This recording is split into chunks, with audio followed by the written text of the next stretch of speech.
চুয়াডাঙ্গায় typhoid টিকাদান campaign উপলক্ষে সংবাদকর্মীদের typhoid টিকাদান বিষয়ক পরামর্শমূলক কর্মশালা অনুষ্ঠিত হয়েছে। বুধবার বেলা 11টায় চুয়াডাঙ্গা জেলা মডেল মসজিদ হলরুমে জেলা তথ্য অফিসের আয়োজনে এই কর্মশালা অনুষ্ঠিত হয়। চুয়াডাঙ্গা জেলা তথ্য অফিসার শিল্পী মডেল সভাপতিত্বে অনুষ্ঠিত কর্মশালায় জেলা প্রশাসক কার্যালয়ে অতিরিক্ত জেলা প্রশাসক শারমিন আক্তার প্রধান অতিথি হিসেবে বক্তব্য রাখেন।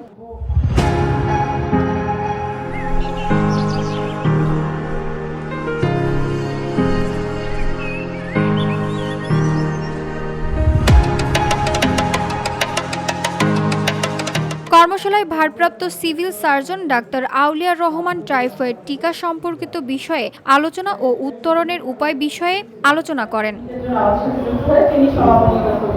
কর্মশালায় পরিবার পরিকল্পনা বিভাগের উপপরিচালক দীপক কুমার সাহা ও সমাপনী বক্তব্য রাখেন তথ্য বিভাগের পরিচালক ডালিয়া ইয়াসমিন। কর্মশালায় প্রধান অতিথি শারমিন আক্তার বলেন, প্রতি বছর ৯ লাখ মানুষ টাইফয়েড রোগে আক্রান্ত হয় এবং ৯,০০০ মানুষ মৃত্যুবরণ করেন। টাইফয়েড টিকা দেওয়ার পূর্ব শর্ত হচ্ছে অনলাইনে রেজিস্ট্রেশন করা।